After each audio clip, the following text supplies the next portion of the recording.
Tayo talaga mga babae, ang dami-dami nating mga nilalagay-lagay sa ating mukha.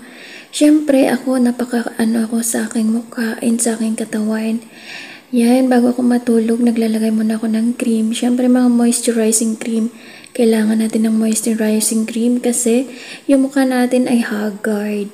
And siyempre, iinom tayo ng tsaa. Ayan, umiinom pala ako ng BioFit tea para matunaw yung mga taba natin. Ayan, matutulog na ako guys. And syempre, pagising na naman sa umaga, nagbe-video na naman tayo. Pinapakita lang natin yung walk up like this na mukha natin. Syempre, sabi ng iba, dyan daw makikita ang tunay na ganda sa bagong gising. Kaya ayan, di natin nakakalimutan talaga yung mga mata natin. Baka may mga morning glory. Ayan. Ganyan pala ako bago magising guys. Tapos nagko-cross sign bago lumabas ng pinto. And syempre nag-aayos ng damit kasi syempre ang daming tao dyan sa labas. Kaya ayan, papunta na ako ng labas. Nadaan ako ng sala. And syempre ayan, naghihikab pa, naantok pa si Inday.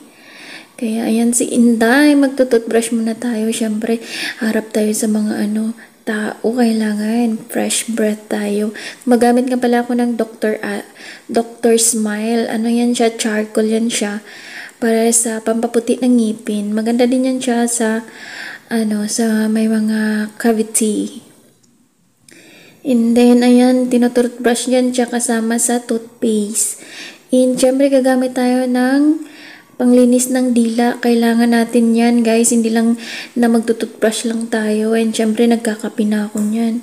Ganyan yung routine ko mula pagtulog hanggang pagising and then papasok sa trabaho. Ayan guys, magkakape na ako and syempre yung coffee ko is Nescafe Original.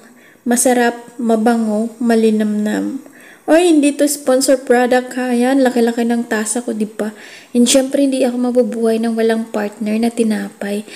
At syempre, mayroon tayong bakery, kaya kukuha tayo ng tinapay sa loob.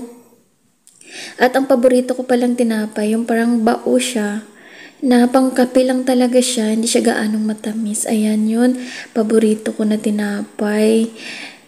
And syempre, pag nagkakape ako sa umaga, may tinapay talaga. Ayan na guys, magkakape na ako.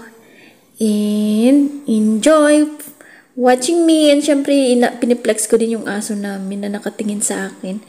At hanggang dito lang, bye!